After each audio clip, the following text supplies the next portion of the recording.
sensitive to that. I think we're good. You want to hold on to it? Yeah. You can turn it off now. Okay, we're in business.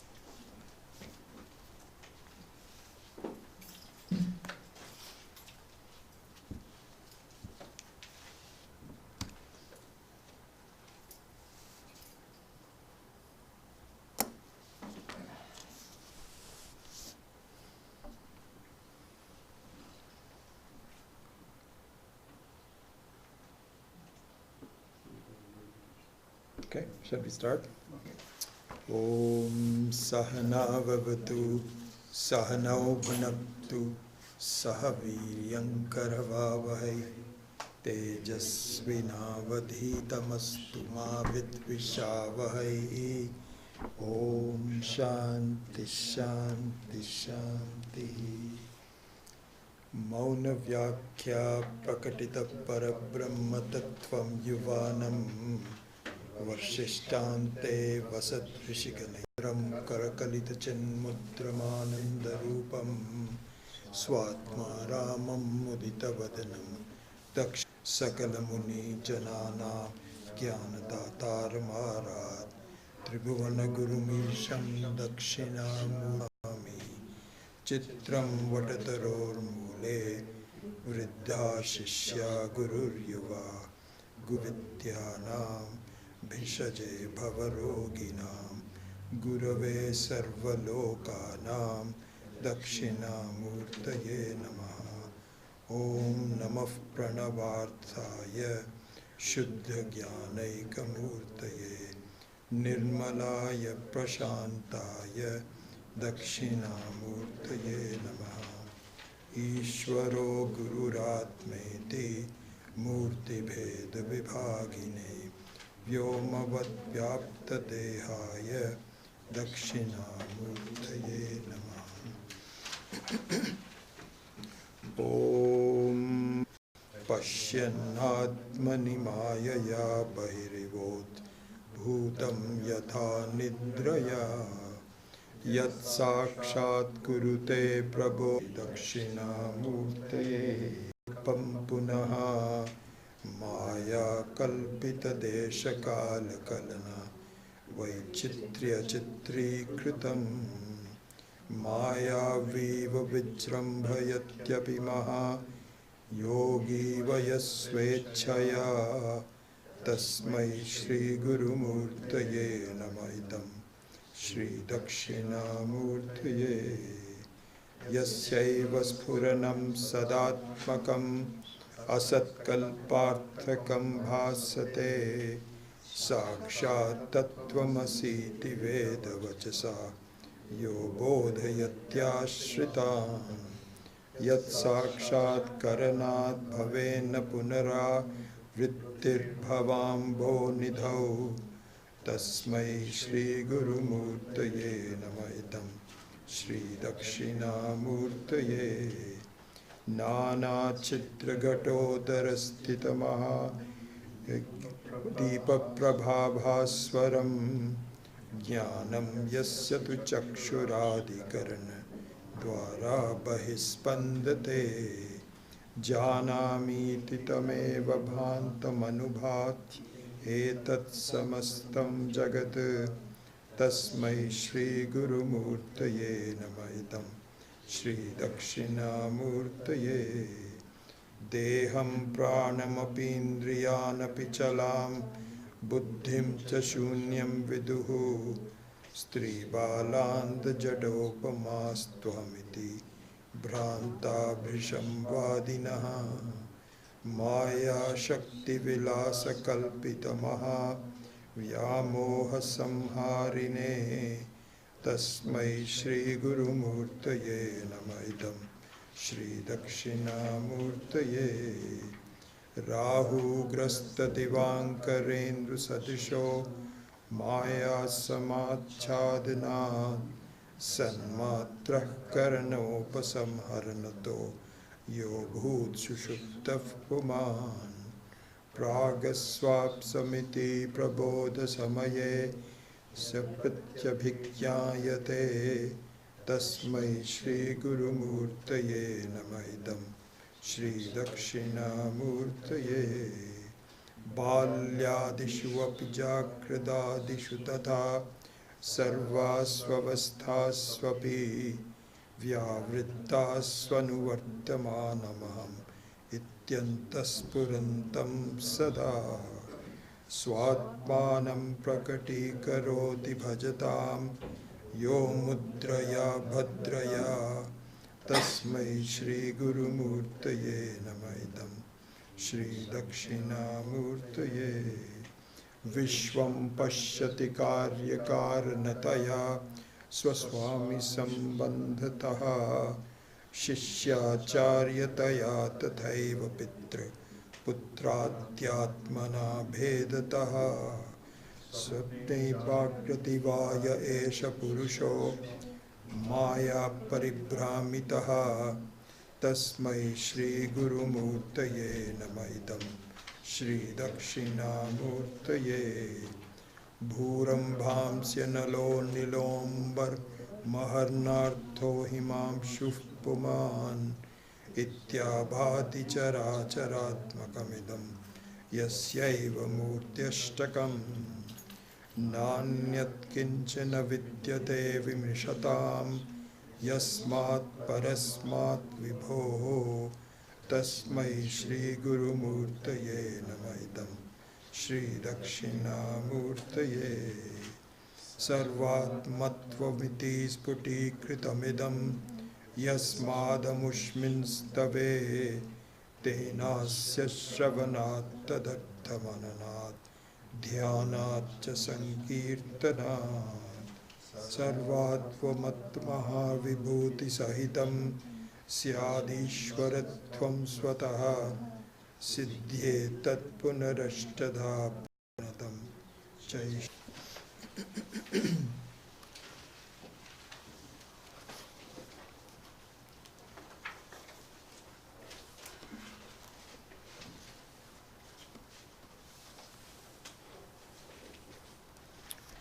So in the last class, if you recall, we had pretty exhaustively looked at the whole phenomena of reflection,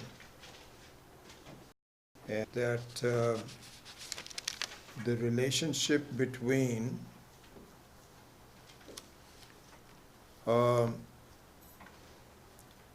the person standing in front of a reflection and the reflection of the person, the relationship between these two is this we saw with some great detail.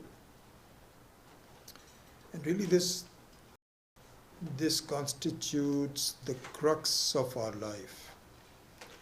It should not be seen as a kind of an interesting concept. It should be seen as our life.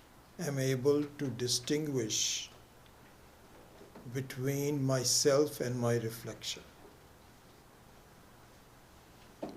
And as a result, I am taking my reflection to be myself. Truly. The person who is looking at a reflection also takes the reflection to be himself or herself, but with a difference. Because along with taking the reflection, the view of the reflection, it is fully aware of the fact that it is just a reflection and I am something different from the reflection. And so there is no problem. If there is a disturbance in the reflection, you know it's just a disturbance in the reflection. There's not, you are okay with that. There's no problem with that. But if you don't know that you are not your reflection, if you were to take the reflection to be yourself, then you've got a serious issue in your hand. Because you now have abdicated, you have given up your innate freedom. you become now dependent upon the conclusion driven from what is happening to the reflection. This is exactly what our situation in life is. That my body, mind, prana complex, the entire complex of ourselves as a human being, needs to be looked at as a reflection. But it can only be seen to be a reflection if there is some teaching available to show that I am different than that reflection. You see, otherwise you will not be convinced. Right now we are not convinced. We think whatever is happening in our reflection is me. Stomachache is happening to you. Disappointments is happening to you. We're not saying, oh, this is just happening to reflection. I'm completely okay. No.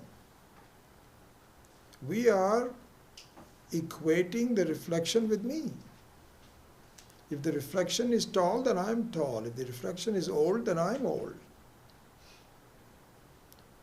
So this is the teaching that has to be appreciated.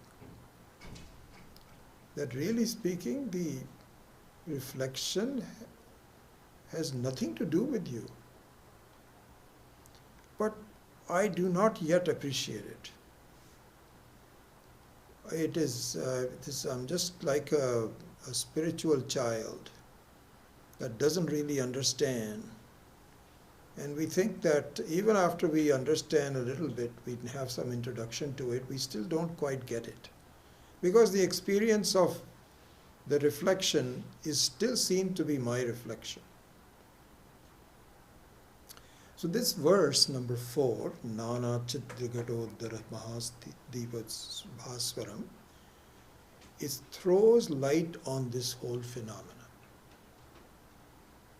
And so we will now translate our analysis of the reflection, as we did quite exhaustively in the last class, into the metaphor which is being presented here in the form of verse number 4. And so again, slowly easing into this metaphor, some more insight into what the reflection phenomena is, looked at from other sides, needs to continue. So there the whole idea is that there are two types of satyam, two types of truth, reality. Really, there's even 3, but as you know, so the 3 are Pratibhasika Sat, Vyavaharika Sat, and Paramarthika Sat. One is a very subjective reality. It's also a reality, but it goes away by just blowing at it. It doesn't withstand any inquiry. Like, for example, as we've said, the subjective reality is that you have some ideas about yourself that no one shares with you. You are the only one. But you are pretty fixed on it. You have a certain opinion about yourself, good or bad.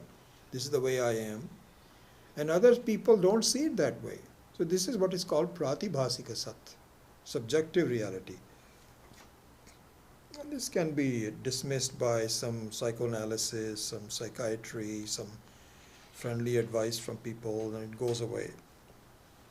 Some inferiority complex and superiority complex also, both of them. One can think that I'm much better than the people around me, but people don't think that way. And then through the various knocks of life, some truth is given to you and you realize that, I remember when I graduated and I came to this country and so on and so forth. Somehow I had a feeling that I'm very lucky, I'm very smart. And these other people in India who were not able to do that, I didn't think they were as smart. Now I'm discovering 90% of them are smarter than me. Every time I meet somebody for any analysis, I'm really amazed how intelligent people are. So these are knocks of life that tells you about the truth about yourself. But this is about pratibhasika sat. The really interesting one and the more difficult one to set aside are the two others. Others also see me as a human being. I also see myself as a human being. So there is complicity and there is conclusion that, yep, that's what it is. This is called Vyavaharika Sat. And also the Vyavaharika Sat is a deeply set Sat, because none of us know the Paramarthika Sat. So if we knew the Paramarthika Sat, then there could be some interesting discussion between people, because one who knows Paramarthika Sat can say, you know what, I am not a human being. And there's some other people who will say, yep, you're right, I'm also not a human being, you are also not a human being. But others will say, what are you talking about? Are you crazy or what? So there could be some discussion, but there isn't. Because I also don't know that I am not a human being. Others also don't know that we are a human being. And so the positioning of the Vyavaharika Sat becomes extremely set. Cannot shake it at all. So the two levels of reality are the ones we have to grapple with. The Pratibhasika Sat, we don't have to worry about it, unless somebody is very immature or very mentally deranged or something, and they should not be in this class. Then the ones that we have to really wrestle with are these two. And so a lot of analysis has to be done, a lot of insight has to be taken into account, examples have to be given, etc., etc. So the reflection is a very good way to look at it. Another one to see is the phenomena of electricity going through some appliances. So this also it gives an insight which is useful, because these are all different aspects of the reflection theory that gives confirmation from various angles. So for example, in the case of the electricity going into an appliance, one should consider that several things. One of them is, very much like the reflection, the electricity is independent of the appliance. If the appliance breaks down, there is nothing that happens to the electricity, but not the other way around. If there is no electricity, there is no appliance. So the appliance is very much dependent on a different phenomena, which is not on the same plane. See, it's a different level of reality. A different level of reality. Electricity is at a different level of reality, even though, interestingly enough, both are part of the Vyavaharika Sat, isn't it? Because electricity is also an object, and the appliance is also an object, but it has a much different role to play. They're all not all the same. Anyway, disregarding that, let's go back to the phenomena of the electricity in the appliance. The electricity is independent of the appliance. This is one important thing to see. The second thing, which is I think, key to understand. So there's a word called asanga. Asanga.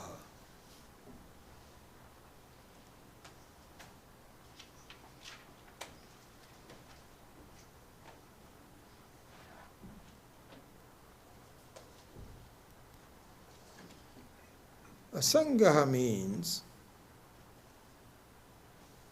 you know what it is, we've talked about it before.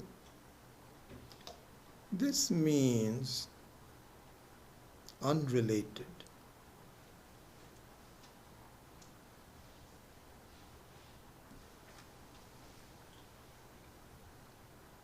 Means unrelated. So in that manner, things in your Jagrat Avastha, in your waking state, which is another example of the two levels of reality, but in this example, the things in your waking state do not have a sangha, do not have a relationship to things in your dream state. The money that you have earned in your dream state, perhaps, you cannot cash it after you wake up. These are unrelated, they're completely different altogether. So similarly, these should be appreciated that the electricity is unrelated to the appliance. It has the ability to fire up the appliance. It has an effect on it. But truly speaking, it is unrelated to it.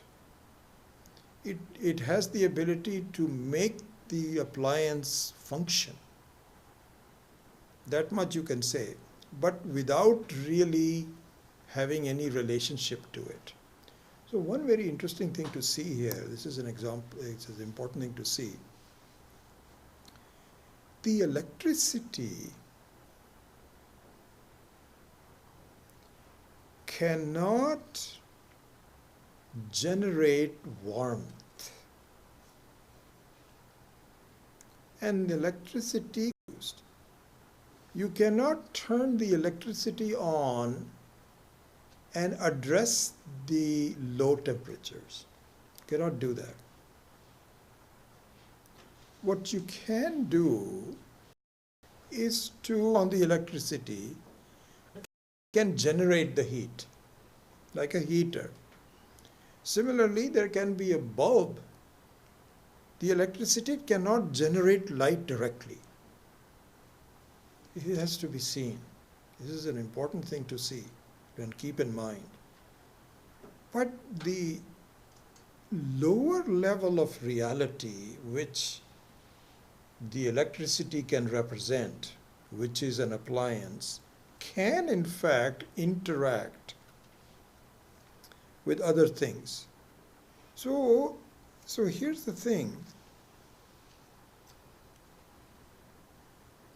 If I can depict this line as electricity,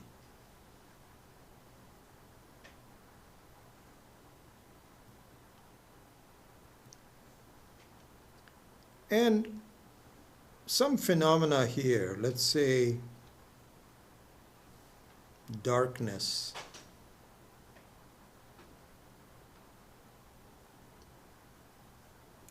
so there is no way that the electricity can remove the darkness by light.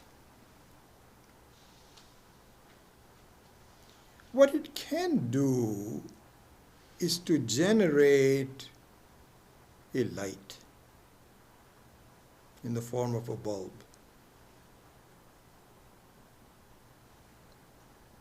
So there is some kind of a relationship between a light bulb and the darkness, or for a heater and coldness. But there is no relationship between electricity and darkness or light or anything like that. So this is an important thing to see. So this what happens is that we will see this in more detail as we study, but keep these concepts in mind. If we are happy or unhappy, if we have certain states of the mind, the mind is like an appliance. Functioning appliance, non-functioning appliance, semi-functioning appliance, effective appliance, ineffective appliance. All those kinds of things apply to the mind. And my mind does have a relationship to other things in around me. My mind is pleased that you're all sitting there listening to me. If one of you gets up and says, this is all BS, and you are full of what? Then my mind has to react to that. Whether I dismiss it or I get upset by it depends upon my mind. But I have to react, and I have to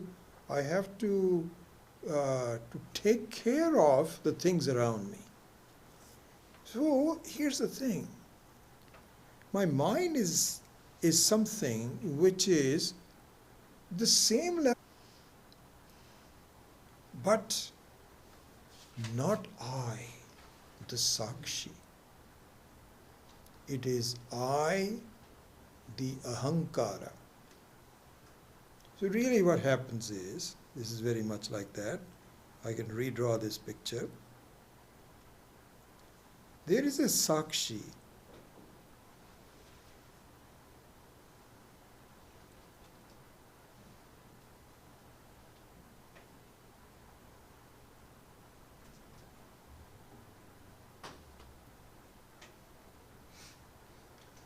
And this Sakshi is the real I.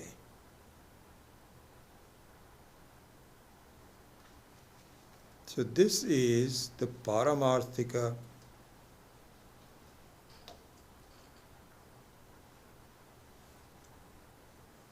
Sat or Satyam, pretty much the same thing.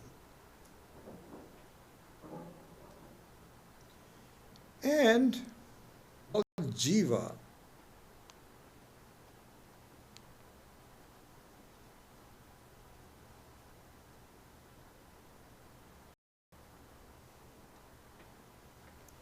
and we will use this term, is called Ahamkara.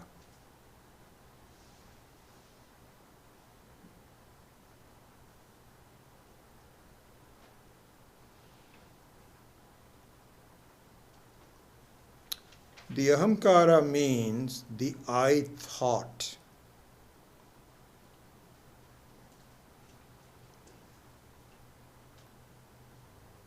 Body, your mind, your self-assessment, that is all.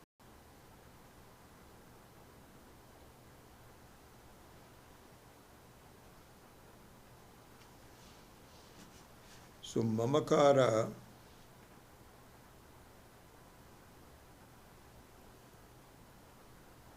means my thought.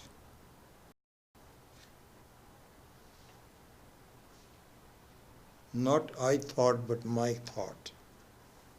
And so when you wake up in the morning, the first thing that comes up is the I thought, just a pure I thought. Oh, this is me. Very soon it is surrounded by the properties of what I is, including the memory from yesterday, some worries that I have to do this today, and then also my thought, my family, my children, and so on. And that also reinforces the ahamkara. And this ahamkara is at the vyavaharika satyam level. So the sakshi is the paramarthika sat level, and this whole thought here, I thought,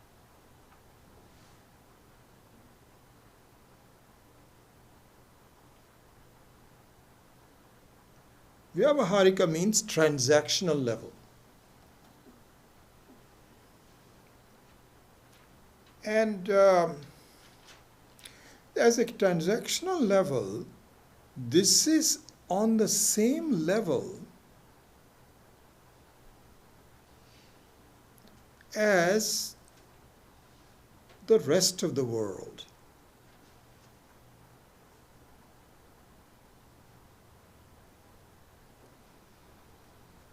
In other words, there is connection between ahankara and mamakara and the jagat, the entire world.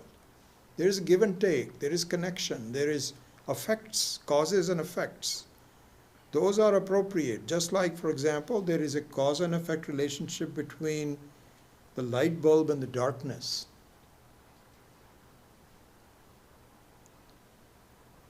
But Vedanta says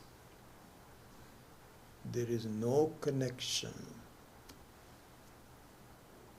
between you, the Sakshi,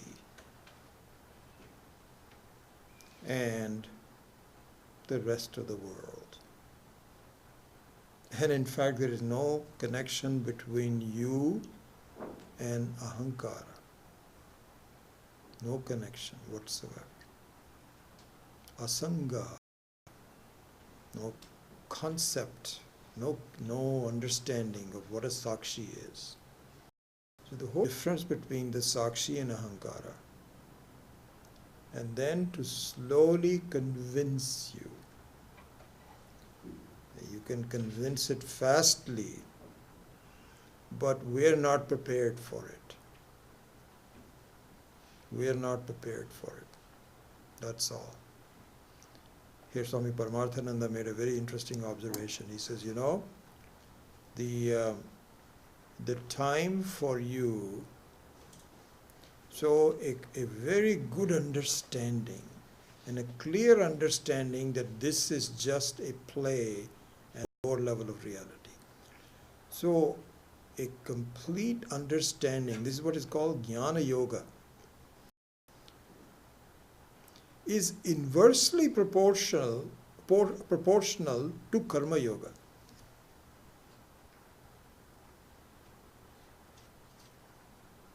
What that means is that if we do a good job of preparing ourselves, this is what we're talking in the Gita course in more structured manner, which I will go into there. If I am doing a good job, if I've thoroughly prepared myself, the Jnana Yoga doesn't take much time. In a way, it's kind of like, if the pilot of these heavy planes, these 787, huge planes. The other day when I went to the ashram, my wife and I can't remember what kind of a plane it was, and we were at the very back of the plane. And the number of people that came in, it was mind-boggling. There were 40 seats. 40 rows with 6 seats, 3 on both sides. 240 people in this small-looking plane. So big and heavy. It is just every time I go there, I say, how did this happen? It is incredible. Anyway, so this huge plane, if it is properly prepped and the speed is slowly picked up, will have no trouble flying. It will fly. But imagine there is a malfunction. The pilot also has created some problems. It is never going to get off the ground. You may have to come back, you have to readjust this, that, or the other. If the speed is too low, it will never lift off the ground. So Swami Paramarthananda made a brilliant statement to him, and he says, the duration of the Jnana Yoga is inversely proportional to Karma Yoga. If you've done a thorough job, you will understand it. But right now we are at that level because we do not see the distinction between Sakshi and Ahankara. So as a result, I am taking all of the effects of the world on my mind to be myself. Very much like a dream. And the teaching of Vedanta, when it wakes us up, then it clearly shows, just like the effects of the dream are instantly gone, this will be instantly gone once I understand. So to make us understand the truth of my making a mistake is meticulously pointed out. And we'll come back to this. There's some interesting observations I want to make with respect to that. Anyway, so this is also a part of the phenomena of reflection. Now, one aspect of this concept that we just went through is, you remember the doubts that were raised that this verse was addressing? There were two levels of doubt, if you remember, we talked about this. So one was that how is it that how can we challenge the fact that things have their own reality? Why should we do that? So this was one level of thing. The second level of questions was, and this was a very intelligent doubt really, the teaching of Vedanta actually does us a great saying, you should be, if the teacher says, do you have any questions? And everybody's sitting there quietly. And so the teacher is thinking, they are not asking any really good questions. So the teaching does not wait for people to give answers, to ask questions. What the teacher does, what the teaching really, forget about the teacher, what the teaching does is to plant such doubts in your mind by saying, you should be asking these questions. Have you considered that? And one says, I never thought about that. So this is one of those where the doubt is, wait a second. As we were talking about it last week. It is already there. The sun didn't create it. It was already there. And the sun is not doing anything to remove the darkness. So it will always be covered. Either it won't be there at all or it will always be covering. How do you explain that with respect to them? And in fact, a lot of the other schools of thought are born by such doubts. The Ramanujan's Vishishta Advaita, and a lot of other ones, Sankhya, Yoga system also, Sankhya system, and Vaisheshikas and all, they all have the same doubt. This Maya, etc., it doesn't work. This is just a silly way of saying it. You cannot really, if it is complete consciousness and knowledge, then it cannot have any doubt. So to that we say, that's not true because it is possible. It is possible because of the two states of consciousness.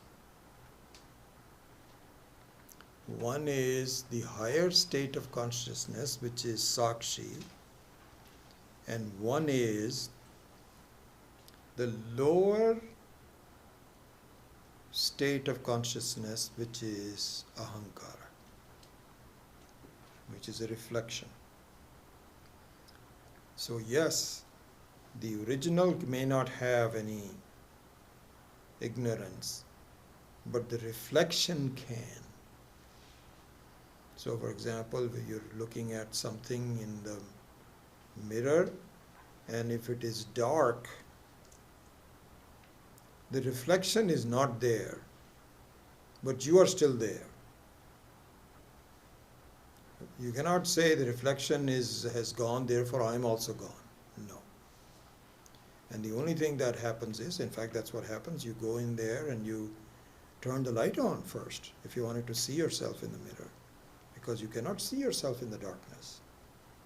So it is fully available, and in fact this is what this verse addresses. Nana Chidra Gatodhara Mahadeepa Prabhabhaswaram, which will come to that in a minute.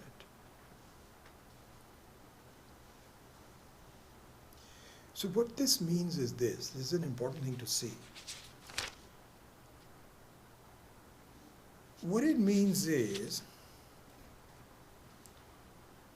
that you, the Sakshi, is not opposed to ignorance about yourself. Very important thing to see. This is what this doubt exemplifies. That if the Sakshi is all knowledge, then doubts can never occur. But they occur. And the reason is that the Sakshi is at a higher level than in the doubts. The doubts occur at the Ahankara level, and the unchanging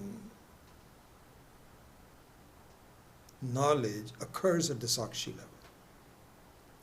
In fact, you can directly see this. I can directly see this by answering the following question. Do you know the Uriya language?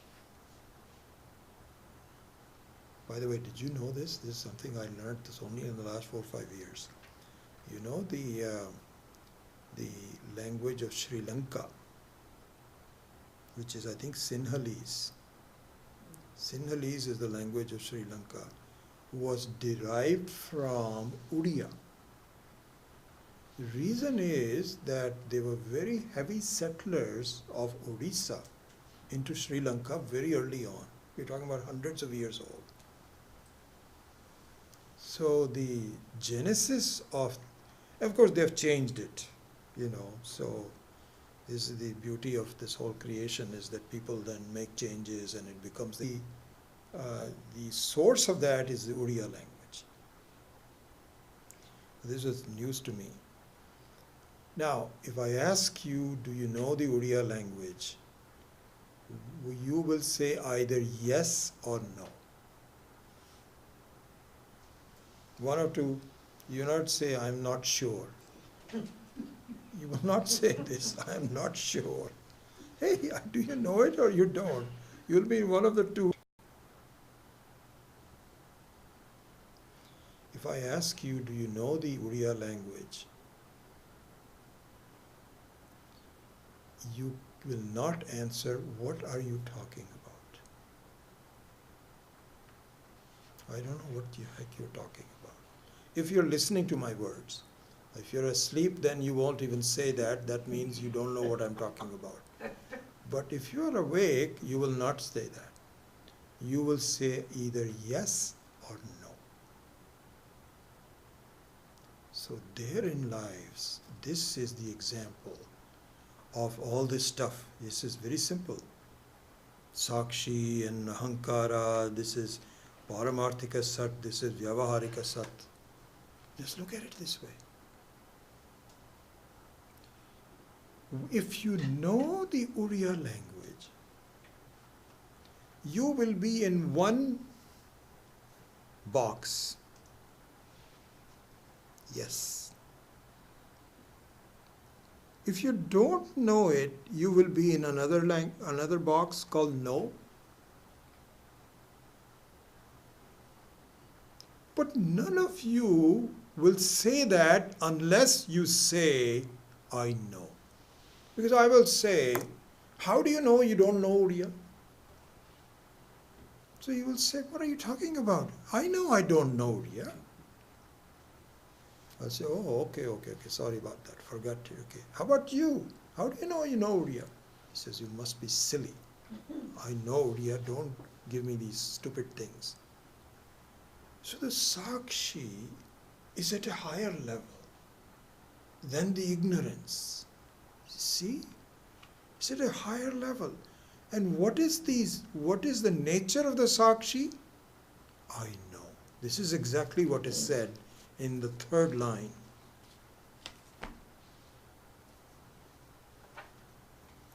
Janami iti tameva bhantam. Janami means I know. I know. So I know is the consciousness. That's the nature of the consciousness. What you know and what you don't know is at a lower level. But that you know. And by the way, another thing to see this as along in this analysis, that all this analysis about I know, which is knowledge, awareness, consciousness, also applies to I am. Those two are the same. They are not two different things. You cannot say, when you say I know, it is just saying I am. You cannot say, you cannot ask somebody, are you there? You'll say, well, let's see, I'm not sure. Swamiji used to say, let me ask my wife. And the wife will say, most of the time you're not there. So if I have to depend on her, I know I'm going to get the wrong answer. So this doesn't matter. It's just like going to the doctor and saying, doctor, am I alive? Doctor will say, I had a tiring day. Don't make it so stupid. So I know and I am is both the same Swarupa. In fact, truth and knowledge are synonymous. Now, what I am, I have doubts about. So there's a distinction between I am and what I am. Similarly, there is a distinction between I know and what I know. What I am is the ahankara. See, this is what it is. And what I am is coming and going and changing. But the fact that I am doesn't come and go. The fact that I know doesn't come and go. And here we can bring in Dakshinamurti.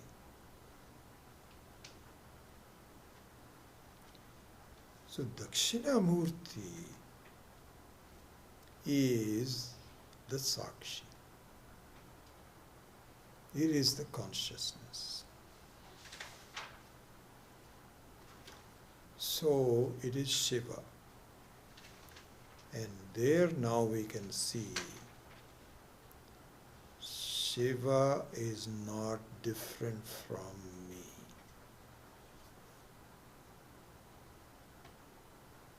Dakshinamurti is the very essence of I am and I know. And it cannot be different from me. Because, imagine, just appreciate this. If Dakshinamurti was limited to be something other than me, I am doing it a great injustice. I'm going to say you are infinite except for me. This one you do not enter my stuff. It's not possible. If it is infinity, it must be me. In the advanced texts, which are called texts on Nididhyasanam, there are so many of them. Naishkarmya Siddhi by Sureshwaracharya, Ashtavakra Gita, that Swami Paramarthananda has been doing a superb job of teaching. I'm just reviewing it as well. All bring out this fact. And the fact they bring out is really, we talk about, the Vedanta talks about Brahma Satyam, Jagat Mithya. There is Brahma which is Satyam. It should be replaced by Aham Satyam, Jagat Mithya. Because Dakshinamurti cannot exist without being the light of everything. Cannot be. That means we are limiting it. And one very interesting aspect of this, really much more recent than I didn't quite understand that until just recently, is that we talk about somehow it is a somewhat creates a kind of a problem for me if I say, for example, Brahman is Satya, Brahma Vidya, that Brahman is something vague, and I have to understand Brahman. Okay, this is one aspect of it. More importantly, listen to this very carefully. More importantly, the teaching initially says that the Maya Shakti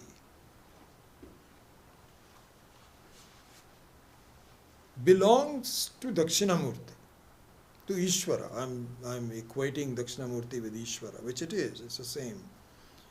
Dakshinamurti is Ishvara in the form of a teacher. That's all.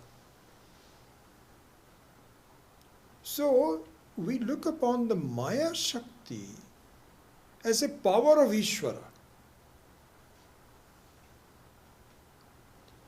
This is also partial knowledge. This is not completely true. You know what should be seen it as? Just like I said earlier, it should not be seen as Brahma Satyam Jagan Mithya. It should be seen as Aham Satyam Jagan Mithya. I am the Sakshi, unchanging, in the form of Janami iti. And everything else, the whole Jagat, which includes my body, mind, Ahankara, Mamakara, everything, is Mithya, Jagan Mithya. So instead of saying Brahma Satyam Jagan Mithya, I should see Atma Satyam Anatma Mithya.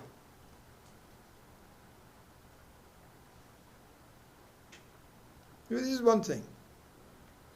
Another thing is, this is an important thing to see, it is not completely true that Maya Shakti is Ishvara's Shakti. What it should be seen is my Shakti. Because why should it be changed? Because if I say Maya Shakti, this is all Nididhyasanam Param, which we will go in more details later on. We are still at the Shravanam and Mananam stage. But in the Nididhyasanam stage, it is easy to blame Maya, as though, this has created a problem for me, I've got problems in my life, and I guess I'm told that this is the Maya Shakti of Ishvara, okay, I have to.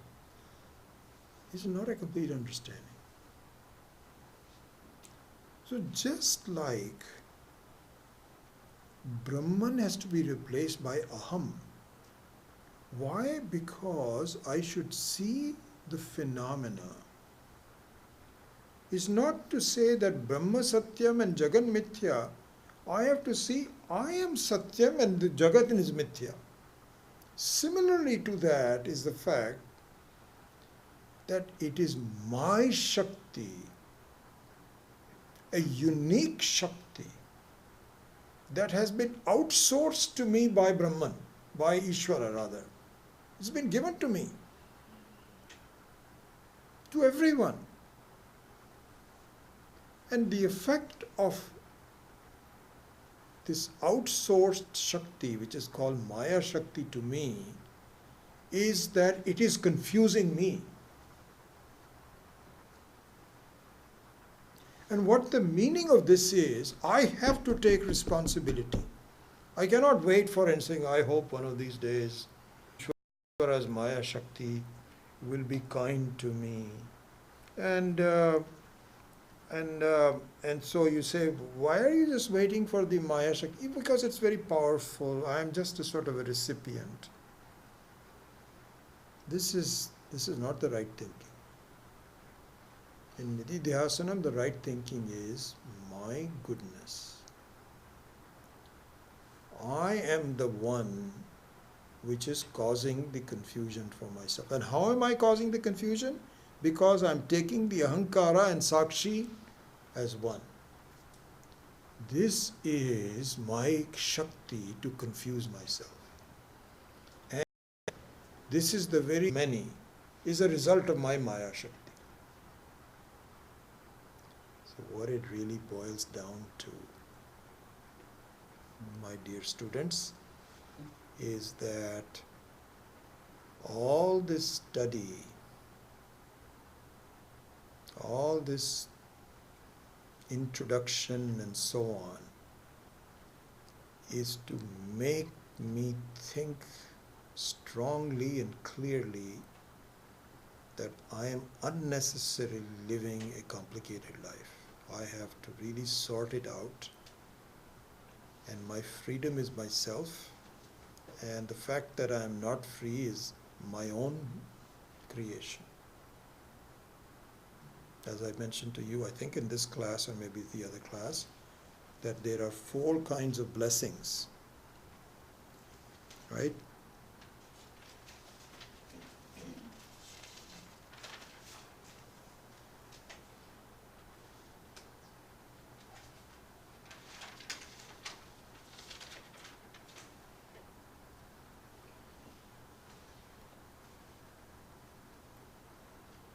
Called Kripa.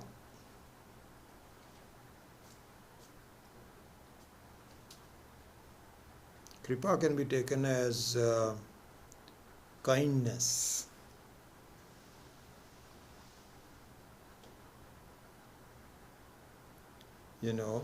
Favor. Sometimes you say, आप मुझे हिंदी में they say, मेरे लिए मुझे कृपा करिए. Means please do me a favor. But really the true meaning of that is a blessing. So there are 4 types of blessing. One is Ishvara Kripa.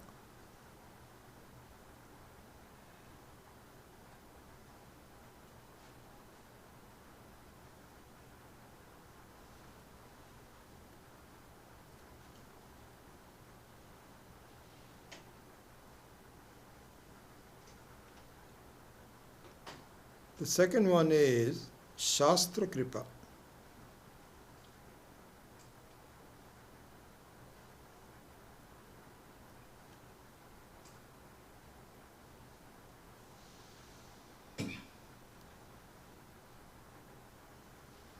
The third one is Guru Kripa.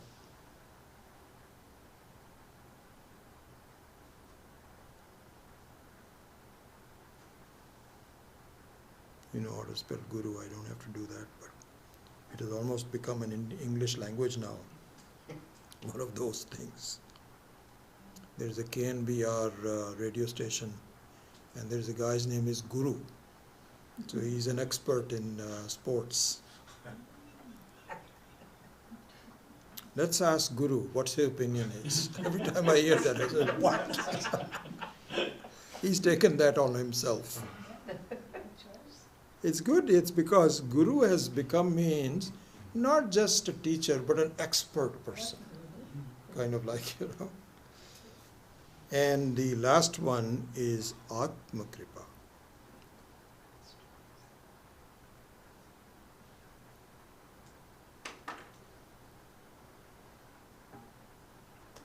So one needs these four kinds of kripas. Okay. Now Ishvara Kripa has already been done for us. The very fact that we are very fortunate to be born as human beings, it itself is Ishvara Kripa. It's hard for us to even grasp this fact. You have gone through a lot. You have done a lot of good things. Lot of good things. That you and I are not ants or little bugs and so on. And we're not dogs, we're not cats. We have a developed mind that can inquire. This is a very great thing. And it was interesting. This is just on the side. How much time there is? I'll try to finish this. I was reading this commentary by Swami Paramarthananda. And so this one section of Ashtavakra Gita talks about that a jnani is, after you gain the knowledge, is free to do anything in life. So the general question is, you mean he can do immoral things? And there is a big discussion about this. And the answer is technically yes, but he or she will never do it. Never. Unethical, it's possible. But 99% of the time it is not possible. Not possible because the very learning of Vedanta and so on. In fact, it says that a completely unethical person will not be even sitting in the class. You have to be ethical even to listen to this. And what to say about the fact one who has completed the study, and part of that was, it is written in the Shastra that if someone takes an excuse that Shastra says that I can do anything I want to and misuses his power, he is supposed to be born as a worm for several lives. A great example of that would be Ravana. So Ravana was a very well-informed person, much more well-read than you and I, and great bhakta of Shiva, very intelligent person, very powerful person, but he converted that into an adharmic, and it's a very severe punishment, very severe punishment. So I hope you don't do that. And I hope I don't do it.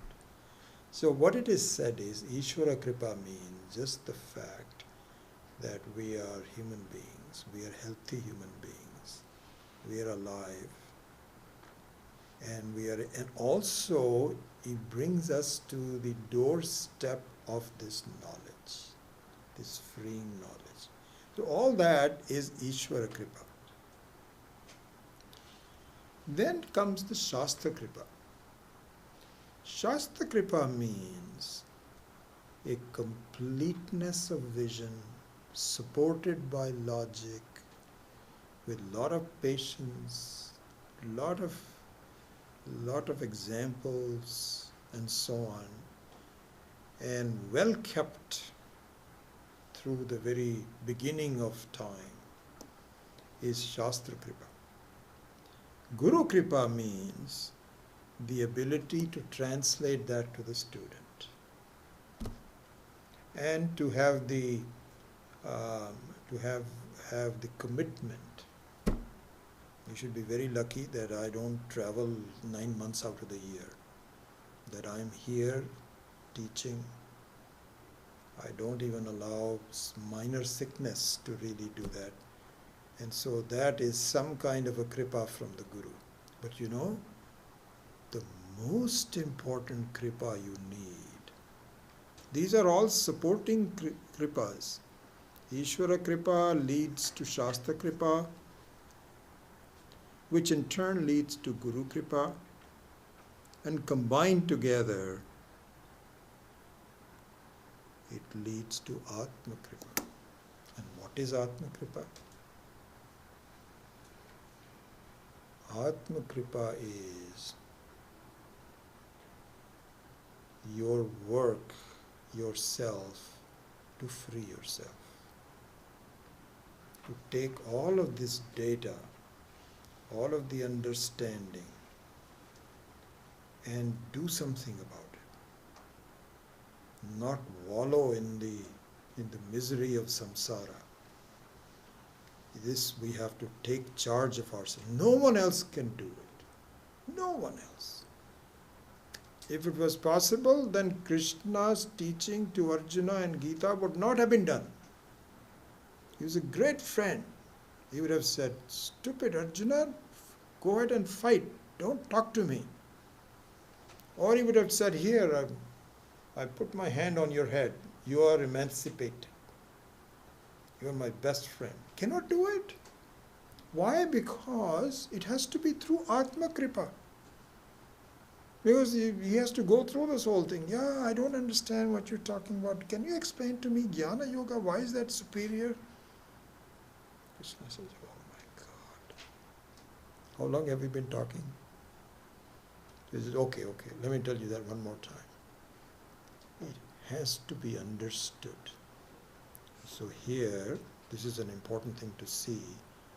I hope you understand that the Maya Shakti has been outsourced to you, so you take personal responsibility for overcoming it. It is our problem, not anybody else's problem. This is the way I am. I'm very happy to be born as a human being, and I should be even happier if I take responsibility for freeing myself. This is called Atma Kripa. So, one thing that I will spend a few more minutes talking about, I think we're pretty much done with number 4, is to reiterate that there is complete identity between Dakshinamurti and ourselves. Complete. It is really Ishvara that is working through us. Same principle. He's got some other things to do which I have nothing to worry about. He's got to take care of the whole world. He's got to take care of karma and karma. I don't have to worry about that. I just have to, which are the 2 levels of knowledge, 2 levels of Sat is the same. Atma Satyam Jagan Mithya. This I have to learn, think about, and to live a life consistent with that. This is what needs to be done. So here, and so I think just a small, I thought I would be able to finish it, but I will take it up for a small amount of time. And then I think we will close off verse number 4 next time. I will go into the details of the Manasa Ullasa, of which there are, I think, about 30 verses, in a very brief fashion. Won't go into the verses of them because, for a reason, it's got too much detail. But by the same token, I have done Manasa Ullasa a couple of times. And so I have some idea about what it's talking about. But I don't use that information every day. Really what I'm talking about in the last couple of classes, conceptually, is what I think about. And so I don't propose to go into the Manasa Ullasa. This is, that should be done only for classes that are lasting for like 2-3 years. For this kind of a class, it probably is not needed, not appropriate. But I will discuss with you the details of what the rest of the Manasa Ullasa verses are. But mainly I will wrap up the conceptual aspect of Nana Chidra because that is also just a way of how my original Janami iti tameva bhantam. So what is bhati? Bhantam and bhati is the same, is the original. Anubhati is the reflection. Tameva bhantam, janami iti tameva bhantam, anubhati etat samastam jagat. We have pretty much, I think, covered all of that, but I'll just wrap it up in just 15-20 minutes, maybe a little bit more. And with that, and a little review of the rest of the Manasa Ullasa verses, the verse number 4 will be complete. So we will do that next time. And I can entertain some questions, so let me just say a prayer, and then we will stop.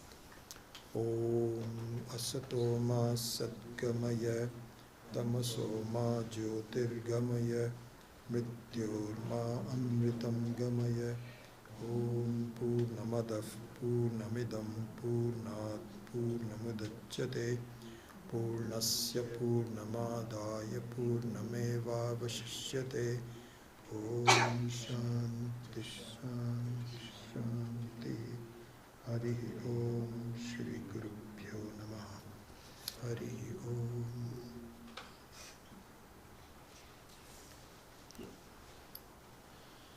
Yes. I was hoping to go back to that chart of Okay. Sakshi. Okay.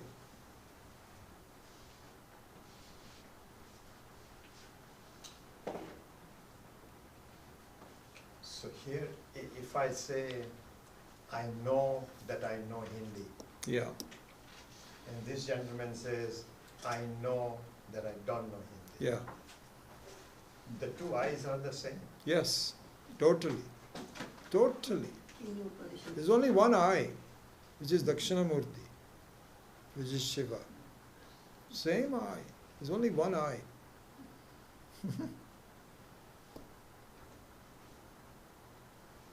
Totally. Upanishad statement, I know that I do not know.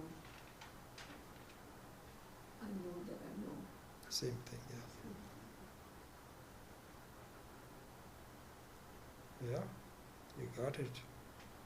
There's one eye. That's like one water in the whole ocean, and every wave is slightly different. One essence of the whole thing, which is Janami, I know. Common.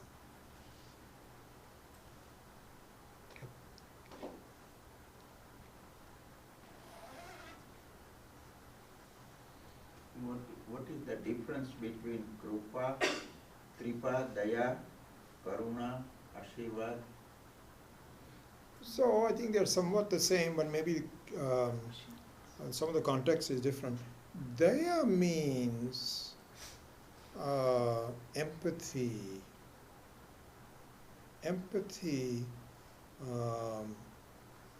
some kindness towards it, something, you know. that I may have done something wrong,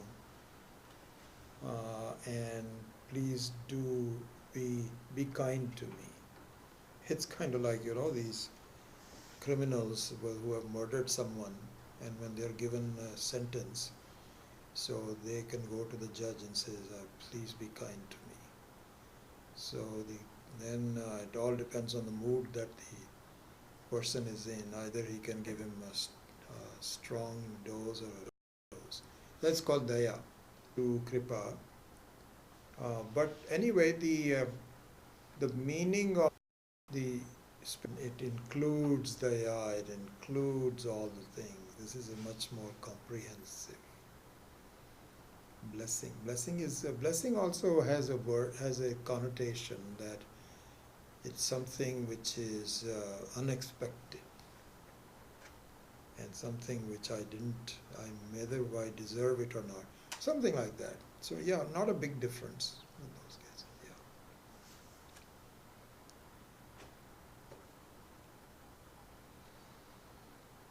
Yeah. Okay, good.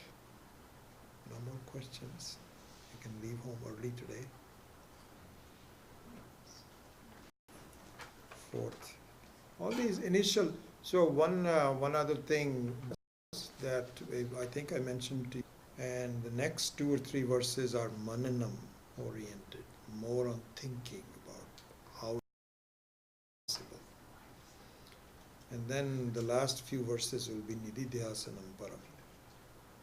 So this is how the 10 verses are done. In an important text because it is highly regarded.